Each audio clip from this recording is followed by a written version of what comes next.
Hello student, आज हम नए चैप्टर की शुरुआत करते हैं। नया चैप्टर है रिप्रोडक्टिव हेल्थ। क्या है? Reproductive health. क्लियर है? इससे पहले हमने ह्यूमन रिप्रोडक्शन के बारे में पता किया था, कैसे कैसे क्या क्या प्रोसेस होते हैं, oogenesis, spermatogenesis और रिप्रोडक्टिव ऑर्गन्स में कौन कौन से ऑर्गन्स का क्या क्या फंक्शन है, ये सारी चीज़ पता की थी। ठीक है। उसके बाद जो हम बात करते हैं वो बात करते हैं रिप्रोडक्टिव हेल्थ। रिप्रोडक्टिव हेल्थ क्या है? अब नाम से पता चल रहा है, आप कहने लगोगे सर रिप्रोडक्टिव हेल्थ तो मतलब कि रिप्रोडक्टिव मतलब कि सेक्सुअल ऑर्गन से सेक्स ऑर्गन से ही मतलब है रखता है। ऐसा नहीं है। रिप्रोडक्टिव हेल्थ जो होता है कुछ एस्पेक्ट होते हैं उसके, जैसे कि इमोशनली और बिहेवियरली, सोशली और फिजिकल। ये क्या है? एस्पेक्ट है जो इन रूप से, इन एस्पेक्ट से जो वेलबींग होगा वो क्या कहलाता है? रिप्रोडक्टिव हेल्थी पर्सन कहलाता है। ठीक है। ये किसने माना है? WHO, जो वर्ल्ड हेल्थ ऑर्गेनाइजेशन। WHO मतलब कि वर्ल्ड हेल्थ ऑर्गेनाइजेशन। उसने क्या है कुछ एस्पेक्ट दिए हैं जो फीमेल, जो इन एस्पेक्ट से क्या होगी? वेलबींग होगी। कौन कौन से? फिजिकली, सोशली, इमोशनली और बिहेवियरली। ये जो हुए इनके एस्पेक्ट या इन एस्पेक्ट से जो वेलबींग होगी उसे रिप्रोडक्टिव हेल्थ माना जाएगा, हेल्थी पर्सन माना जाएगा, हेल्थी फीमेल माना जाएगा। ठीक है। इसमें हमें इससे लेना नहीं है कि हमारे सेक्स ऑर्गन नॉर्मल है, उनके फंक्शन नॉर्मल है, या सेक्स ऑर्गन से ही रिलेटेड है, उनके फंक्शन से ही रिलेटेड है, उसके नॉर्मल फंक्शन से, तो उससे हम बोल सकते हैं कि रिप्रोडक्टिव हेल्थ है। नहीं, किसके बेसिस पे? जो इसके साथ साथ फिजिकल के साथ साथ हमें इमोशनली, इमोशन बोल सकते हैं, और बिहेवियरल और सोशल, इन एस्पेक्ट से जो वेलबींग होता है उसे क्या बोलते हैं? Reproductive health. देखते हैं एक बार चेक करके। सबसे पहले reproductive health according to WHO, World Health Organization के अकॉर्डिंग क्या है? Total wellbeing in all aspect. जो टोटल वेलबींग मतलब अच्छा होता है, ऑल एस्पेक्ट मतलब कौन कौन से? Physically, emotionally, behaviourally, socially. ठीक है। ये एस्पेक्ट की फॉर्म मतलब के रूप से जो अच्छा होता है, ठीक है ना, फिजिकली, इमोशनली, बिहेवियरल और सोशल, जो इनसे अच्छा होगा, इन एस्पेक्ट से जो फीमेल जो होगी वो वेलबींग होगी, उसे हम क्या बोलेंगे? रिप्रोडक्टिव हेल्थ बोला जाएगा। ठीक है। रिप्रोडक्टिव हेल्थ पर्सन या फीमेल। क्लियर है? इसके बाद a society with people having physically functional normal reproductive organ. A society जो लोग होते हैं वो हम क्या मानते हैं? फिजिकली वो फंक्शनली नॉर्मल रिप्रोडक्टिव ऑर्गन हो, उसके फिजिकली नॉर्मल रिप्रोडक्टिव ऑर्गन हो और फंक्शनली, यही मानते हैं। लेकिन इसके साथ साथ नॉर्मल इमोशनल होना चाहिए, बिहेवियरल होना चाहिए। ठीक है। Interaction among them sex related aspect. ठीक है। जो एक दूसरे के बीच में वो क्या है, सारी चीजें हमें क्या चाहिए? नॉर्मल चाहिए। अब बात करते हैं हम किसी फीमेल के बच्चे नहीं होते, ठीक है, 4-5 साल निकल जाते हैं, तो उनको क्या क्या, एक फिजिकली तो है ही है डिस्टर्ब, लेकिन उसके साथ साथ वो इमोशनली डिस्टर्ब हो जाती है, क्योंकि तरह तरह की बातें होती है फैमिली में, और पड़ोस में तरह तरह की बात निकल के आती है, कोई बांझ कहता है, कोई कुछ कहता है, तो इमोशनली भी अफेक्टेड होती है और बिहेवियरली भी अफेक्टेड हो जाती है, सोशली भी अफेक्ट होती है। ठीक है। अब कोई फैमिली में कोई फीमेल है, कोई डिसीज है उसकी वजह से वो क्या है, कुछ टाइम के लिए डिले हो जाता है, कोई बच्चा नहीं हो सकता, डॉक्टर मना करते हैं कि भाई 1-1.5 साल नहीं हो सकता, इस डिसीज को पहले कंप्लीट मतलब इसको खत्म करें, उसके बाद हम दवा जाएंगे, उसके बाद ये बच्चा होगा। लेकिन अगर बात करें घर परिवार में, अरे तो ये बीमारी है, इसकी वजह से ये इसको बच्चे नहीं होंगे, ये नहीं होगा, ये तो वो होगा, ये होगा इसके साथ, इसका लड़के की दूसरी शादी कर देनी चाहिए, ये होगा कि बच्चे नहीं हो रहे, ये प्रॉब्लम समस्या आ रही है, ये सारी समस्या निकल के आती हैं जो इमोशनली भी उस पे अफेक्टेड करती हैं। वो इमोशनली बहुत सारी रेप जैसी कंडीशन में आ जाती हैं जिसमें क्या होता है पूरी अफेक्टेड। जब ये सारी चीजें जो होंगी वो क्या होंगी, वेलबींग हो जाएंगी, इमोशनल वेलबींग होगा, फिजिकल वेलबींग होगा, बोल सकते हैं हम सोशल वेलबींग होगा, बिहेवियरल वेलबींग होगा। तो मतलब मान लेंगे उसे, क्या मानेंगे कि हाँ भाई ये रिप्रोडक्टिव हेल्थी है। क्लियर है? इसमें दे रखा है जब इन तरीके से क्या होगा, बिहेवियरली और among them in sex related aspect might be called reproductive healthy, उसे हम मान लेंगे रिप्रोडक्टिव हेल्थी है। ठीक है, अब इन चीजों को ध्यान में रख के क्या होता है, तमाम बातें हुई, लेकिन उसके बाद कि जो देख रहे हैं कैसे कैसे लोग बर्ताव कर रहे हैं, इन सभी चीजों को लेके इन कमियों को दूर करने के लिए, ठीक है, तो इंडिया में फैमिली प्लानिंग चलाई गई।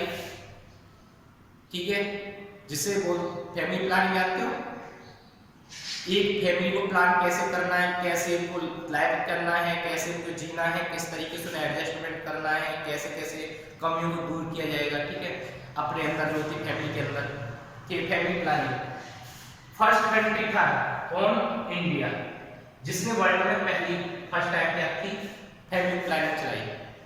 किसने, इंडिया ने 1951 में। तुमने देखा हो फैमिली प्लानिंग में हम लोग, हमारे लोग आता है छोटा परिवार सुखी परिवार, a small family and a happy family बोलते हैं। ठीक है, छोटा परिवार सुखी परिवार, ये क्या है, ये फैमिली प्लानिंग चलाई गई। उस फैमिली प्लानिंग से क्या था कि जो हमारी बहुत सारी समस्याएं हैं जो जुड़ी हुई है रिप्रोडक्टिव हेल्थ से, वो हम खत्म कर सकते हैं। ठीक है, सबसे पहले ये तो 1951 में चलाई गई, लेकिन इसको जो पूरी तरह से देखो इतने साल हो गए और फिर भी इतना डेवलपमेंट नहीं हो पाया, इतना प्रॉब्लम क्यों देश में क्रिएट हुई, क्योंकि लोग जो थे अवेयर नहीं थे, इस चीज को लेकर जागरूक नहीं है। बहुत सी चीजों का प्रयोग नहीं करना चाहते हैं, वो दूर रहना चाहते हैं, जिसकी वजह से क्या है, इन समस्याओं को सामना करना पड़ता है। फैमिली प्लानिंग होने में प्रॉब्लम्स आ रही है क्योंकि लोग अवेयर नहीं है, उनसे ये होने वाली समस्या, आने वाली समस्याओं के बारे में नहीं जानते, अवेयर नहीं उन चीज़ों से कि क्या हम फैमिली प्लानिंग नहीं करेंगे तो आने वाली समस्या क्या होगी, इकोनॉमिक प्रॉब्लम क्या होगी। अब आपके पास 2 चाइल्ड हैं और किसी के पास 5 चाइल्ड हैं, दोनों के पास 5 रुपीज़ है, 5 लाख रुपीज़। अब ये इन्वेस्ट करेगा, 2 चाइल्ड पे करेगा, 5 चाइल्ड पर अच्छे से इन्वेस्ट कर देगा, 2 चाइल्ड पे करेगा ना, ये निश्चित है, 5 चाइल्ड पर अच्छे से इन्वेस्टमेंट। एजुकेशन किसकी अच्छी हो पाएगी, 2 चाइल्ड की अच्छी से एजुकेशन, उसको मेंटेन, ये सारी चीजें, तो इसलिए फैमिली प्लानिंग चलाई गई। ठीक है ना, तब फर्स्टली 1951 में, इसलिए इंडिया जो था फर्स्ट कंट्री था जिसने वर्ल्ड में, जिसने फर्स्ट टाइम क्या चलाई, शुरुआत की थी फैमिली प्लानिंग की। फैमिली प्लानिंग इनिशिएटिव की 1951। क्लियर? इसके बाद ये जो थे, अब ये तो फैमिली प्लानिंग कर दी, लेकिन 1997 में, याद रखना 1997 में एक एरिया बनाया गया, एक हमने नाम दिया, वो दिया RCH, RC मतलब reproductive and child health care. तब ये लॉन्च किया था 1997 में। क्लियर है? इसमें क्या था, ऐसे प्रोग्राम, इम्प्रूव प्रोग्राम चलाए गए जिससे बहुत सारी समस्याओं को, जो सेक्स से रिलेटेड या रिप्रोडक्टिव से हेल्थ से रिलेटेड जितनी भी समस्या उनको दूर किया जाए, आने वाली समस्या है। क्योंकि इसमें बहुत सारी चीजें, reproductive and child health care, वहां तो ओनली फैमिली प्लानिंग में क्या था कि भाई फैमिली प्लानिंग कि कैसे कैसे करना है, कितने बच्चे करने हैं, ये सारी चीजें। लेकिन अब इसमें क्या क्या चीजें जोड़ दी, reproductive health, child health care, नाम से पता चल रहा है भाई प्रेगनेंसी के दौरान जो फीमेल मदर है उसको टीके लगाने, ये सारी चीज करनी। फिर उसके बाद प्रेगनेंसी के बाद, उसके बाद टीके लगाना, वैक्सीनेशन जिसे बोलते हैं। उसके बाद क्या किया, उसके बाद क्या किया, उसके बाद फिर डिलीवरी करानी, डिलीवरी के बाद फिर पोस्टनेटल जो केयर होती है उसको प्रोवाइड कराना। ये सारी चीज़ें किस किस तरीके से उनको एडजस्ट करना, उनको बच्चे को कैसे टीके लगाने बाद में, ठीक है ना। तुमने देखा होगा जो फॉलिक एसिड की होती है वो टैबलेट चलाई जाती है प्रेगनेंसी के टाइम पर, आयरन की टैबलेट चलाई जाती है ना, वो सब इस दौरान reproductive and child health care के दौरान ही चलाई जाती है, ठीक है ना। आपको ये पता है पहले जो था अगर पहले टाइम की बात करें वहाँ हर 6वां बच्चा, 5वां 6ठा बच्चा, मतलब 50-60 रेशियो में या 5वें 6ठे बोल सकते, 5वां या 6ठा बच्चा जो था वो क्या कहते हैं डेथ हो जाती है, मदर की डेथ हो जाती है। क्यों? जब डिलीवरी के टाइम पर, आफ्टर डिलीवरी भी हो जाती थी, क्योंकि उस टाइम पर मेडिकल सुविधाएं नहीं थी, प्रॉपर ऐसे मिल नहीं पा रही थी लोगों को, जिसकी वजह से ये मुल्क, क्योंकि लोग जागरूक नहीं थे उसके बारे में कैसे कैसे क्या क्या करना है हमें, तो ये सारी समस्याओं को दूर करने के लिए reproductive and child health care जो था RCH ये लॉन्च किया गया 1997 में, क्लियर है। जिसमें बहुत सारे इन प्रोग्राम से क्या क्या चीजें ध्यान रखी गई, किस किस चीजों को हम दूर करेंगे, सेक्स एजुकेशन देंगे, अवेयर कराएंगे सेक्स एजुकेशन, किस किस तरीके से सेक्स एजुकेशन जो होता है लोगों तक पहुंचाएं कि कैसे क्या करना है क्या नहीं करना, उससे रिलेटेड समस्याएं, awareness about reproductive and STD, उनको सेक्सुअल ट्रांसमिटेड डिसीज के बारे में बताना, सेक्सुअल ट्रांसमिटेड डिसीज बोल सकते हैं, इन्फेक्शन से एनसीआईटी STI कर दिया, इन्फेक्शंस के बारे में बताना, अवेयरनेस कराना उन चीज़ों से, रिप्रोडक्शन से रिलेटेड अवेयरनेस कराना, क्लियर है। Knowledge of birth control device, उनको कैसे बर्थ कंट्रोल डिवाइस कैसे कैसे मार्केट में अवेलेबल है, ये सारी चीज़ें जो अवेयर कराना, वो RCH ने क्या क्या प्रोग्राम तैयार किया कि हमें इन चीज़ों से अवेयर कराना है, क्लियर है। प्रेगनेंसी से related, prevention of sex abuse of prime, हमें जो होता है सेक्सुअल या बोल सकते सोशल इविल्स जो होती है हमें कैसे खत्म करनी है, जो सामाजिक बुराइयां हैं जैसे सेक्स एब्यूज है, सेक्स क्राइम है, इन से हम कैसे दूर करेंगे, इन चीज़ों को कैसे दूर करेंगे, ये RCH में जो प्रोग्राम चलाएंगे वो चीज़ें ध्यान रखेंगे, ठीक है ना। फीमेल फीटिसाइड, जो दिन प्रतिदिन क्या है फीमेल फीटिसाइड होता है, सेक्स टर्मिनेशन किया उसके बाद बच्ची को जन्म, फीमेल या बच्ची जो होती है उसको जन्म लेने से पहले ही क्या करते हैं खत्म कर देते उसको इस दुनिया में आने से पहले ही खत्म कर देते हैं, उसको ये नहीं निर्धारित करने देते वो आगे का क्या है उसका फ्यूचर ये पता नहीं है, बस ये कि भाई साल लड़की हो गई इसका कितना खर्चा होगा, ये खर्चा होगा, क्या खर्चा लड़के में नहीं होता, सब में होता है खर्चा, ठीक है ना। तो ये जो होती है फीमेल फीटिसाइड, ठीक है ना, जो एम्ब्रियोसेंटेसिस जो होता है एक करा देते थे पहले, क्या करा लेते थे कि एक बोल सकते हैं डिटर्मिनेशन के लिए, या बोल सकते हैं वो तो एक टेस्ट था, एम्ब्रियोसेंटेसिस क्या था, एक टेस्ट था जिससे क्या करते हैं हम क्रोमोसोमल स्टडी करके जो कमियां हैं फीटस की वो जान लेते हैं, लेकिन इसका दुरुपयोग करके क्या किया एम्ब्रियोसेंटेसिस का उसका सेक्सुअल डिटर्मिनेशन भी मालूम कर लेते हैं, जिसकी वजह से फीमेल फीटिसाइड देखा जाता है, कन्या भ्रूण हत्या देखी जाती है, ठीक है ना। इन सभी समस्याओं को क्या करना है, सेक्स एजुकेशन याद रखना, awareness about reproduction and STD उनके बारे में बताना, नॉलेज ऑफ बर्थ कंट्रोल उनके बारे में नॉलेज देना, कैसे बर्थ कंट्रोल डिवाइस का यूज करना है, प्रॉपर्टी ये कंडोम्स पिल्स जो चल रही हैं, उसके बाद प्रेगनेंसी डेवलप पूरे को किस तरीके से मेंटेन करना है, प्रिवेंशन ऑफ सेक्स एजुकेशन जो हमारे जो सामाजिक बुराइयां हैं जैसे सेक्स एब्यूज, सेक्स क्राइम जो होते हैं, सेक्सुअल ऑफेंस जो होती हैं, घटनाएं होती हैं उनको दूर करना, फीमेल फीटिसाइड को दूर करना, ये सारी चीजें जो थी ये प्रोग्राम के द्वारा जो reproductive and child health care के द्वारा ये सारी चीजें डेवलप की। इसके साथ साथ ये तो किए और क्या था कि कैसे कैसे केयर की जाती है, पोस्टनेटल केयर क्या होती है, प्रेगनेंसी में कैसे केयर की जाती है, ये सारी चीजें देखी गई, ठीक है ना। इसके बाद क्या आता है, इसके लिए योजनाएं बनाई गई किस तरीके से हम इन चीजों को दूर कर सकते हैं, क्या योजना है। सबसे पहले स्ट्रेटेजी किसकी बात करते हैं, स्ट्रेटेजीज की बात करते हैं। स्ट्रेटेजीज मतलब कि योजनाएं कैसे हम इन चीजों को दूर कर सकते हैं, क्लियर है। दूर कैसे, ऑडियो विजुअल जो होती है मीडिया के द्वारा, तुम देखा हो पहले वीडियो चलते थे ना, उसके बाद टीवी चलने लगे, उनमें क्या है एडवर्टाइजमेंट होता है सभी चीज़ों को लेके कि भाई ऐसे यूज करना चाहिए, इस तरीके से कन्या भ्रूण हत्या नहीं करना चाहिए, छोटा परिवार सुखी परिवार के लिए तुमने देखा हो आता है, उसमें ऐड आता था, ठीक है, टीवी में छोटा परिवार सुखी परिवार, किस तरीके से हमें कंट्रासेप्शन यूज करना चाहिए, और हमें जनसंख्या बढ़ती, फीमेल फीटिसाइड नहीं करना चाहिए, ये सभी चीज़ों को लेके क्या था एडवर्टाइजमेंट आते हैं, audio visual, print media, newspaper में आती है, पत्रिकाएं आती हैं, ठीक है ना। इन सभी चीज़ों में क्या है, इन जो रिलेटेड जो प्रॉब्लम्स हैं इनके बारे में कि इन प्रॉब्लम्स को दूर करना है, हमें अवेयर कराया जाता है। किसके द्वारा ये योजना तैयार की, audio visual and print media, जो किसके द्वारा, गवर्नमेंट और नॉन गवर्नमेंट एजेंसी जो होती है ये ऑडियो विजुअल और प्रिंट मीडिया या एडवर्टाइजमेंट दे देंगे, क्या कर रहे हैं, हम लोग उन चीज़ों से जागरूक कर रहे हैं, ये उसकी योजना है। उस योजना से क्या है, ये सारी चीज़ें खत्म कर जा सकती हैं, जो आज हमारी रिप्रोडक्टिव हेल्थ से रिलेटेड जितनी भी समस्याएं प्रॉब्लम्स उनको खत्म किया जा सकता है। इसके साथ साथ और भी हैं, इनमें जो समस्याओं को दूर करने में हेल्प कर सकते हैं, मेजर रोल होता है पेरेंट्स का। पेरेंट्स जो होते हैं जानते हैं क्या करते हैं पेरेंट्स, भाई किसी को फीमेल को कोई प्रॉब्लम है, मेल को उसमें सेक्सुअल चेंजेस हो रहे हैं, जो भी प्रॉब्लम्स आती हैं,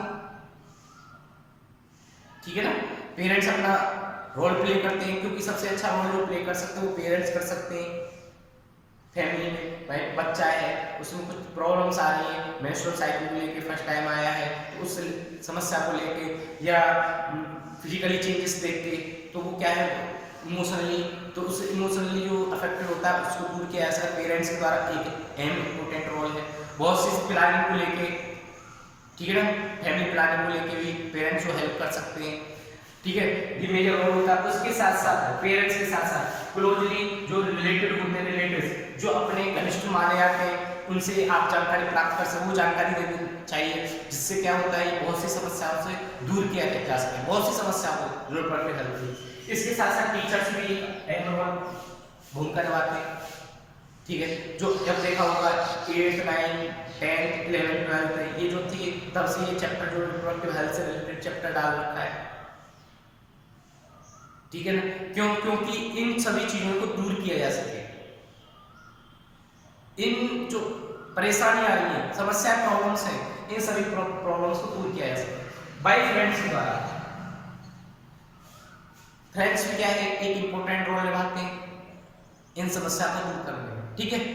अब इसके बाद करते हैं, अब देखो ये तो रहा कि किस किस तरीके से हमने स्ट्रेटेजीज बनाई, गवर्नमेंट और नॉन गवर्नमेंट जो एजेंसी है उन्होंने प्रिंट मीडिया का सहारा लेके, ऑडियो विजुअल का लेके, ठीक है ना, और आपने देखा वो पहले हॉस्पिटल पे छत पे रहते थे, छोटा परिवार, सुखी परिवार, ठीक है ना, बहुत सारी चीज़ें कि हमें पिल्स लेनी चाहिए, क्या करना चाहिए, कंट्रासेप्शन करना चाहिए, जो क्या है जो जनसंख्या ना बढ़े, इस सभी समस्या को लेके क्या था कि पहले से ही चली आ रही है, ठीक है ना, कि हमें प्रिंट मीडिया कैसे कर रही है, तो आप लोगों को पता है एडवर्टाइजमेंट दे रही है।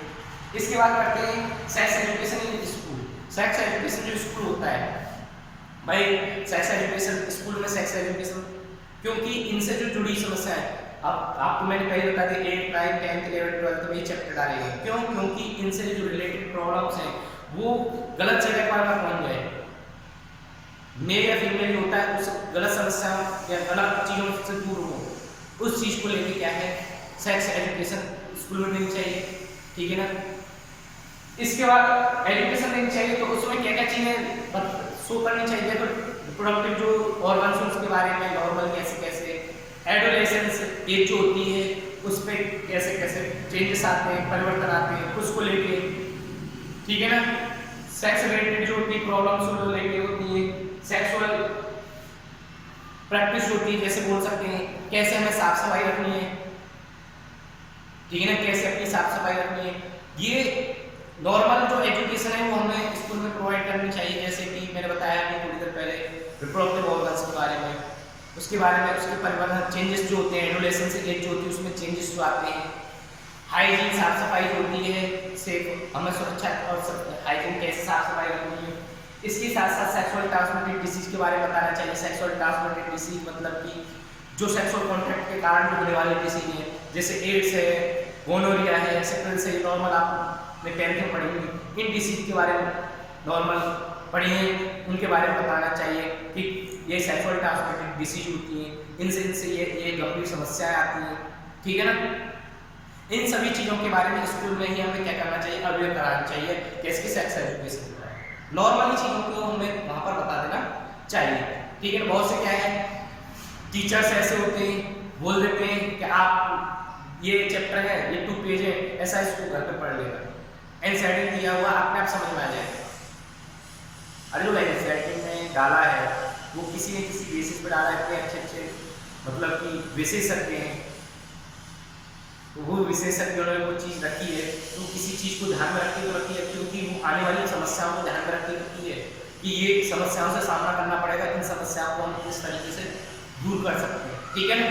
इसके साथ साथ ये हो गया, इसके बाद आता है stage scheme fertile group and variable age group. अगर बात करते हैं हम कि किस तरीके से अगर ये वेरिएबल ग्रुप है, कुछ होते हैं फर्टाइल कपल्स है, उनको भी क्या है कुछ चीज़ों के लिए जानकारी होनी चाहिए, उन्हें योजना रखनी चाहिए कि कैसे कैसे उन्हें पता होना चाहिए, कैसे इंफॉर्मेशन उनके पास होनी चाहिए कि हमें कैसे कैसे क्या क्या करना है। मैरिजेबल ग्रुप है, ठीक है ना, बोल सकते हैं। और कपल है, फर्टाइल कपल, वो क्या है जब वो इस कंडीशन में आएंगे तो उन्हें इन चीज़ों के बारे में इंफॉर्मेशन होनी चाहिए, अवेयर होना चाहिए कि क्या क्या चीज़ें होनी है, उनमें क्या क्या करना है, ठीक है। सबसे पहले कंट्रासेप्टिव मेथड के बारे में पता होना चाहिए कि कंट्रासेप्टिव मेथड जो हम यूज करना चाहिए, जिससे क्या होता है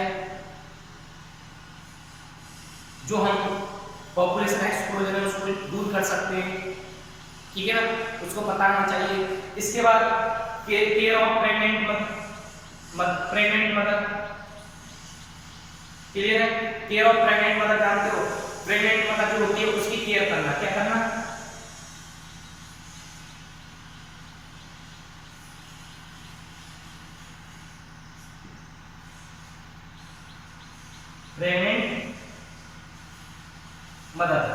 प्रेग्नेंट मदर होती है उसकी केयर करना, कैसे करना कि भाई उसको टीके लगाना, उसको न्यूट्रिशन देना, वैक्सीनेशन होता है ना प्रेग्नेंट मदर का, कौन कौन से वैक्सीनेशन होते हैं, उसके बाद उसको न्यूट्रिशन देना है, कैसे किस तरीके से न्यूट्रिशन देना है जो फीटस के लिए मदर के लिए दोनों के लिए यूजफुल है। उसके साथ साथ उसे फॉलिक एसिड देखा होगा, और ये जो आयरन की टेबलेट चलानी, क्योंकि ये जो होती है इसके लिए क्यों जरूरी है कि बच्चे के अंदर जो होता है एनीमिया रोग ना हो, फीटस के अंदर मदर के कंप्लीट मात्रा रहे किसकी ब्लड की, जिसकी वजह से क्या होता है ये सारी चीज़ों को देख के केयर ऑफ प्रेग्नेंट मदर, ठीक है ना, उनको ये पता होना चाहिए किस किस तरह से हमें केयर करनी चाहिए। पोस्टनेटल केयर उनको पता होना चाहिए, जो मेरे जब ग्रुप में कैसे पोस्टनेटल केयर फीमेल को पता होनी चाहिए कि कैसे बच्चे की केयर करनी है, कैसे अपने आप केयर करनी है, और जो लोग हैं उनको पता होना चाहिए कि भाई ये डिलीवरी हुई है इसकी तो किस तरीके से इसे क्या करना है, केयर करनी है हमें फीटस की, उसको वैक्सीनेशन दिलानी है, मदर्स को क्या है उसको प्रॉपर वे से हाइजीन रखना है, ये सारी चीज़ों के बारे में पता होना चाहिए हमें। किसको पता होना चाहिए, मैरिजेबल ग्रुप जो होते हैं और फर्टाइल जो कपल होते हैं उनको जब उस एज पे आएंगे मैरिज करेंगे तो उस टाइम पर इन चीज़ों के बारे में पता होना चाहिए। ब्रेस्ट फीडिंग मदर, जो ब्रेस्ट फीडिंग के बारे में इन चीज़ों के बारे में पता होना चाहिए। ब्रेस्ट फीडिंग मतलब कि किस तरीके से फीडिंग करानी है बच्चे को, मदर को मिल्क की कैसे फीडिंग करानी है, ठीक है ना, उसको किस पोजीशन में, ये सारी चीज़ें कि किस पोजीशन से क्या है कि कोई दिक्कत नहीं होगी फीटस को, या बोल सकते हैं बेबी जो हो गया है, इन्फेंट जो हो गया है उसको कोई प्रॉब्लम नहीं होनी चाहिए, ठीक है ना। ये सारी चीज़ें मैंने बताया था। कंट्रासेप्शन मेथड का पता होना चाहिए। केयर ऑफ प्रेग्नेंट मतलब जो मैरिजेबल जो होते हैं ग्रुप, या बोल सकते हैं एज के ग्रुप होते हैं, फर्टाइल कपल जो होते हैं, उन्हें इन सब चीज़ों के बारे में पता होना चाहिए। पोस्टनेटल केयर, पोस्टनेटल मतलब है आफ्टर डिलीवरी मदर और चाइल्ड के लिए, आफ्टर डिलीवरी मदर और चाइल्ड को कैसे कैसे उसको क्या क्या करना चाहिए, ठीक है ना, कि कैसे उसे ये समस्याएं भी तो उनको समस्या को खत्म करने के लिए उसे पहले से मालूम होना चाहिए, उस समस्या को निदान कर सकते हो, ठीक है ना, कोई आसानी से केयर कर सकते हैं। ब्रेस्ट फीडिंग मैंने बता ही दिया कि कैसे कैसे ब्रेस्ट फीडिंग। इसके बाद इक्वल अपॉर्चुनिटी, मेल और फीमेल चाइल्ड जो होता है इक्वल अपॉर्चुनिटी देनी चाहिए, मेल और फीमेल को इक्वल अपॉर्चुनिटी देनी चाहिए अकॉर्डिंग, ठीक है ना। ये नहीं हमें भेदभाव करना चाहिए, मेल को हमें हायर एजुकेशन देनी है, फीमेल को नहीं देनी, कि इसको अच्छा खाना देना है मेल को, भाई ये तो हमारा लड़का है, ये तो मेरा राजा बेटा है, ये है वो है वो है, ये इसको तो अच्छा खाना दो, ये जरूरी थोड़ी, भाई बेटी है वो भी तो बराबर है ना, उसको बराबर कहा दो उसे, ये मत सोचो कि लड़का है इसको ज़्यादा खिलाना है या अच्छा इससे न्यूट्रिशनल फीडिंग करना, फूड देना है, ये इसको नहीं देना, ये ऐसी है लड़की, ये इसका वो हो जाएगा, ये हमारे घर नहीं रहेगी, 20 साल बाद शादी कर देंगे, ये हो जाएगा, वो हो जाएगा, तमाम तरह की बातें आती है। इसको हायर एजुकेशन पर पैसे खर्च करने की जरूरत ही नहीं है, क्योंकि इसका कोई हायर एजुकेशन हमारे लिए यूज होगी। बेटर वो ऐसी समस्याओं को दूर करना है, ठीक है ना। तो हमें क्या करना है, इक्वल अपॉर्चुनिटी देनी है मेल और फीमेल को, याद रखना है आपको, ठीक है। इसके बाद आता है ये अवेयरनेस कराना है, इसके साथ क्या करना है, अवेयरनेस कराना है। ये तो हमने क्या किया, ये सारी चीजें हमें अवेयर हो गई, इंफॉर्मेशन होनी चाहिए कि भाई कैसे कैसे हमें। इसके साथ साथ क्या है, प्रॉब्लम्स आती है अनकंट्रोल पॉपुलेशन ग्रोथ को लेकर, इसको अनकंट्रोल पॉपुलेशन ग्रोथ को लेकर याद रखोगे, अनकंट्रोल पॉपुलेशन ग्रोथ को लेकर क्या आती है, प्रॉब्लम्स आती है, ठीक है। उन प्रॉब्लम्स को लेके कि हमें क्या करा, उनको अवेयर कराना है, ठीक है ना, लोगों को क्या है, अवेयर कराना है। इसके साथ साथ सोशल इवेंट्स, सामाजिक जो क्राइम हो रहा है दिन प्रतिदिन, ठीक है ना, हमारा एक जो हमारे से संस्कृति है वो सबसे अच्छी मानी जाती है। लेकिन अगर इन चीज़ों को देखा जाए, सोशल इवेंट्स, सेक्सुअल क्राइम को देखा जाए, सेक्स क्राइम, सेक्स एब्यूज को देखा जाए, तो उससे लगता है कि भाई ये हमारा सांस्कृतिक देश कहाँ तक किस कंडीशन पे जा चुका है। इसको हमें सुधारना है, और सुधारना कैसे है, जब हम इन चीज़ों के बारे में पता होगा कि हमें किस तरीके से इन समस्याओं को दूर करना है, ये सभी चीज़ों को दूर करना है एक रिप्रोडक्टिव थेरेपी द्वारा। क्लियर है। इसके साथ साथ एक सक्सेसफुल इम्प्लीमेंटेशन जो होता है, वेरियस एक्शन प्लान तैयार किए गए। देखो वेरियस एक्शन प्लान जो होते हैं ना भाई, ये सारी चीजें की जाएंगी रिप्रोडक्टिव हेल्थ में, ठीक है ना। उसके लिए क्या क्या चीज जरूरी है, सबसे पहले रिक्वायरमेंट उसके लिए स्ट्रॉन्ग इंफ्रास्ट्रक्चर फैसिलिटी, भाई हॉस्पिटल सेवाएं, ये सारी चीजें, ऐसा तो नहीं सड़क पे दे देंगे नॉर्मल ऐसे, एक इंफ्रास्ट्रक्चर फैसिलिटी जो होती है वो देनी होती है, भाई हॉस्पिटल है, नर्सिंग होम है, स्वास्थ्य केंद्र है, ये सभी तैयार करना है।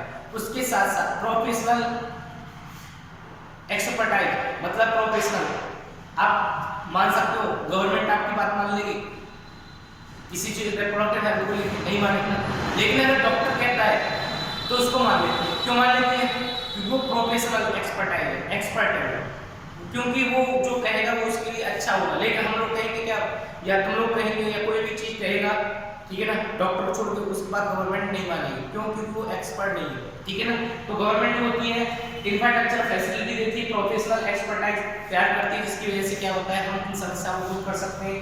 और मटेरियल सपोर्ट, भाई टेक्नोलॉजी दिन प्रतिदिन नई नई टेक्नोलॉजी डेवलप हो रही है, वो टेक्नोलॉजी के अकॉर्डिंग बहुत से एनजीओ चल रहे हैं, वो सब मटेरियल सपोर्ट दी जाती है गवर्नमेंट के द्वारा, एनजीओ के द्वारा, जिससे क्या होता है, हमें इन चीज़ों को दूर करने में आसानी होती है, ठीक है ना। पूरा हेल्थ से रिलेटेड जो समस्याओं को दूर करने में आसानी होती है।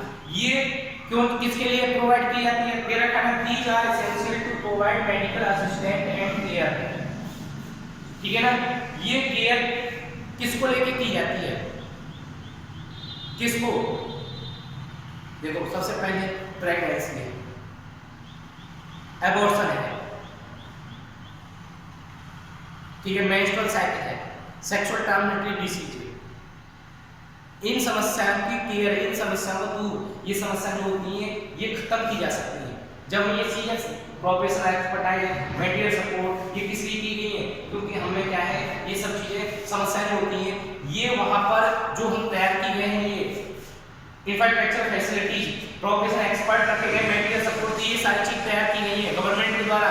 तो ये चीज किस लिए तैयार की गई है, क्योंकि हम जो प्रॉब्लम्स हैं उन प्रॉब्लम्स को यहाँ पर ये जो दिए गए हैं वहां पर इन प्रॉब्लम्स को खत्म कर सकते। इस पे इंफ्रास्ट्रक्चर फैसिलिटी, प्रोफेशनल एक्सपर्टाइज और मटेरियल सपोर्ट जब देंगे, गवर्नमेंट देगी, एनजीओ देंगे, तो उसकी वजह से क्या होगा, ये हम सब चीजों को खत्म कर सकते। कैसे, प्रेगनेंसी को जो होती है, प्रेगनेंसी में जो आने वाली समस्याएं हैं उनको दूर किया जाएगा, ठीक है।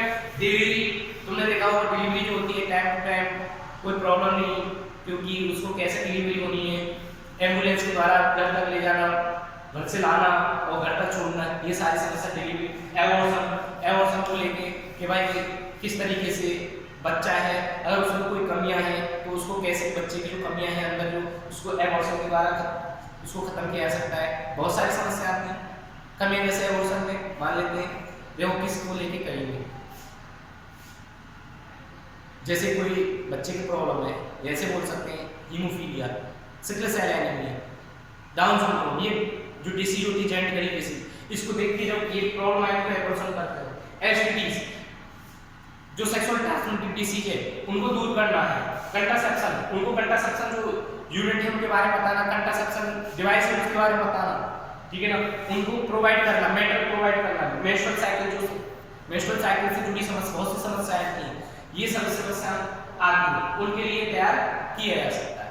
क्लियर है, ये उनके लिए तैयार किया जा सकता है। ये problem pregnancy, delivery, abortion, STD, contraception, menstrual cycle, ठीक है ना, ये जो होती है ये सारी समस्या दूर की जाती है किसके द्वारा, structural infrastructure facility, professional expertise देके, मटेरियल सपोर्ट देके, किसके द्वारा, गवर्नमेंट एनजीओ के द्वारा देके। इसके साथ साथ एक आता है एम्ब्रियोसेंटेसिस।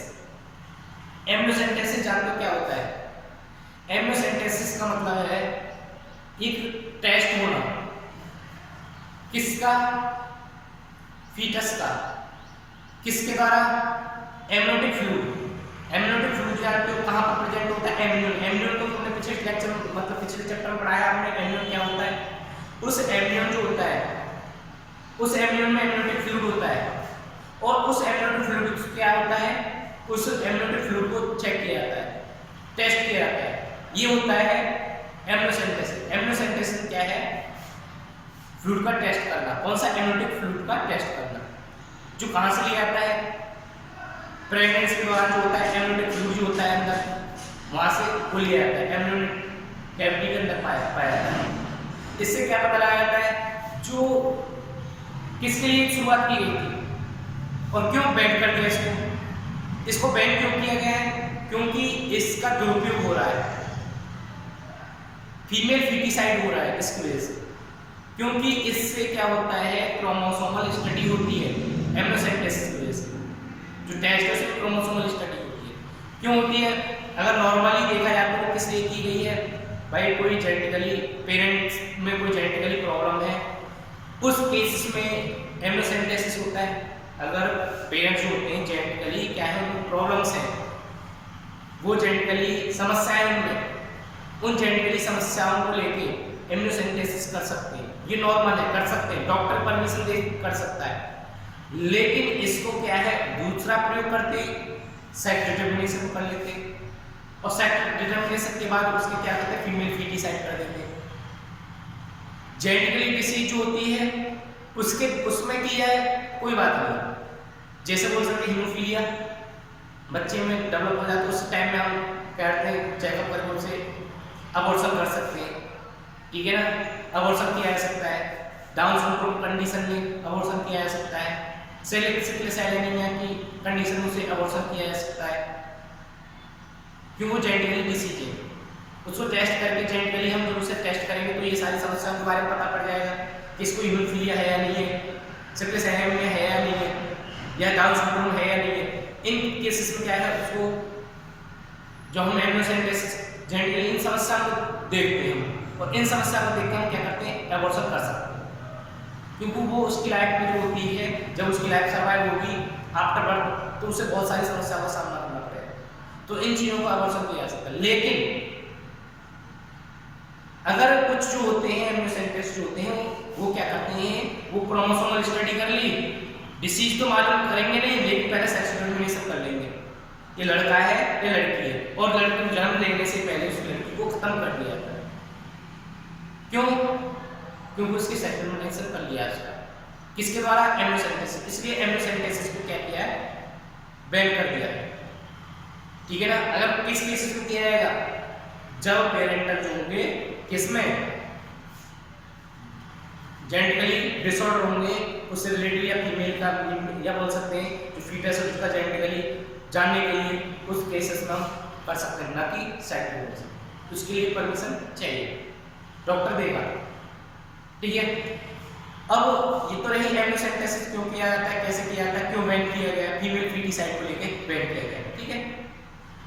अब इसके साथ साथ कुछ और चीजें हैं जो और डेवलप हुई। एक दे रखा CDRI, central drug research institute Lucknow, वहां पे एक रिप्रोडक्टिव हेल्थ को लेके, कंट्रासेप्शन को लेके टैबलेट डेवलप की गई, एक टैबलेट बनाई गई जिसे बुलाया था सही, जो वीकली क्या होती है, एक टैबलेट ली जाती है जो कंट्रासेप्शन में काम करती है। ठीक है ना, किस में काम करती है, कंट्रासेप्शन में काम करती है। वो सहेली होती है, वो किसके द्वारा पूछा जाता है, CDRI। CDRI की फुल फॉर्म पता चल गया आपको। CDRI की फुल फॉर्म में सेंट्रल ड्रग रिसर्च इंस्टीट्यूट। ऐसी 8 चीजें reproductive health and child care, उसमें क्या क्या चीजें बाद में कैसे कैसे डेवलप कराई है आपको पता चलेगा। ऐसे CDRI इसमें क्या था, सहेली टैबलेट थी जो कंट्रासेप्टिव टैबलेट वो अवेलेबल कराई गई, जिससे क्या होता है, जो प्रॉब्लम्स हैं उनको दूर किया है, कंट्रासेप्शन इजीली हो जाए। ठीक है ना। अब ये सारी चीजें की, अब ये सारी चीजें हमने पढ़ी, ये सब चीजें, इससे क्या फायदा हुआ, हमें क्या चीजें देखने मिली, एक हेल्थी सोसाइटी का निर्माण हुआ। एक हेल्थी सोसाइटी में क्या चीज, प्रेगनेंसी, डिलीवरी, पोस्टनेटल प्रोसेस कैसे कैसे करने हो,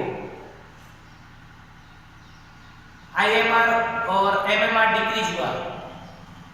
पहले जो था कि बच्चे की परसेंटेज मरने की ज्यादा थी, ठीक है, हर 5वां 6वां बच्चा जो था वो डेथ हो रही थी पहले टाइम में, लेकिन अब वो समस्याएं दूर हो चुकी है।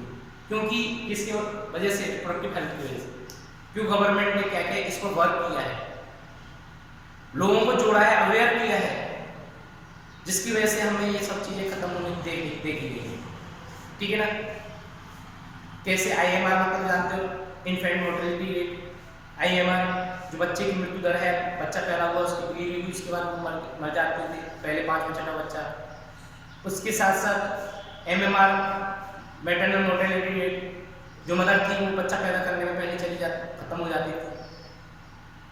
STDs एस मतलब कि सेक्सुअल ट्रांसमिटेड डिसीज जो होती है उनको दूर किया गया, कैसे उनके बारे में अवेयर कर दिया गया, वो सारी चीजें खत्म होने लगी। एक हेल्थ सोसाइटी में क्या चाहिए हमें भाई, हमें फैसिलिटी चाहिए, मेडिकल फैसिलिटी, डिलीवरी फैसिलिटी, भाई डिलीवरी गवर्नमेंट की सुविधाएं चाहिए कि उसको ये बच्चे को जब डिलीवरी होती है उसको हॉस्पिटल लाया जाता है, फिर उसको छोड़ा जाता है, उसको न्यूट्रिशन प्रोवाइड किया जाता है, कैसे कैसे उसको खाने पीने, कैसे वैक्सीनेशन, ये सारी चीज़ें जो होती है एक हेल्थी सोसाइटी तैयार होती है हमारी। इन सभी चीज़ों को करने से, रिप्रोडक्टिव हेल्थ के बारे में करने से, रिप्रोडक्टिव हेल्थ में जो हम फैसिलिटी दे, गवर्नमेंट ने फैसिलिटी दी है, उनसे एक हेल्थी सोसाइटी का निर्माण होता है, एक हेल्थी सोसाइटी का निर्माण होता है जो ये फैसिलिटी गवर्नमेंट होता है। मैंने बताया प्रेगनेंसी में सपोर्ट करना, ये सारी चीज़ें दूर हो गई प्रेगनेंसी से रिलेटेड।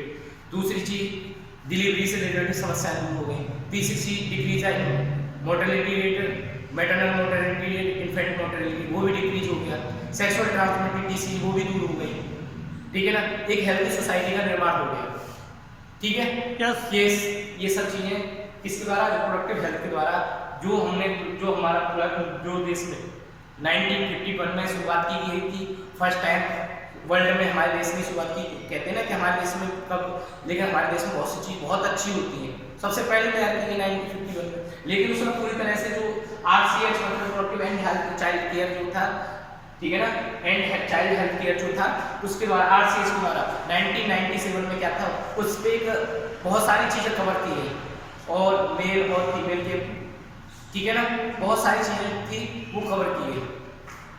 मैंने बताया था ना कैसे कवर की गई भाई, वैक्सीनेशन देना, पहले वैक्सीनेशन वाली नहीं थी, फैमिली प्लानिंग थी पहले टाइम में, फैमिली प्लानिंग हम तो हमारे तो ठीक है जनसंख्या को कैसे कंट्रोल किया जा सकता है। अब तो देखो वैक्सीनेशन प्रेगनेंसी के दौरान कब कैसे वैक्सीनेशन, उसके खाने पीने की देखभाल, उसके बाद उसको टैबलेट प्रोवाइड कराना, ठीक है ना, उसमें हमारी आशा बहुत रोल प्ले करती है, वो अवेयरनेस करती है, वो क्या करती है, उनको मतलब कि उन चीज़ों से बहुत अच्छे से जागरूक कराती है, तो मैं इस तरीके से टैबलेट लेंगे, अगर नहीं ली तो ये हो जाएगा, ये हो जाएगा, उनको उस तरीके से क्या है, हमारी जो आशाएं होती है हॉस्पिटल में वो भी अच्छा रोल प्ले कर रही है।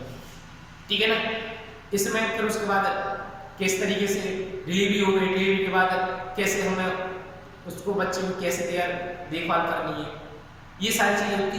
वो एक तो पहले था फैमिली प्लानिंग, अब reproductive health child health care कर दिया, मतलब पूरी प्लानिंग तैयार कर दी जिसमें हमें पूरा ही देखभाल करना है, ठीक है ना। और मैंने एजुकेशन के बारे में बताया था क्या स्ट्रेटेजीज रही है चाहिए, क्या योजना बनानी चाहिए जिससे हम क्या करते हैं समस्या को दूर कर सकते हैं, क्या प्रॉब्लम्स आती हैं वो सारी चीज मैंने बता दी, ठीक है ना। Is that clear?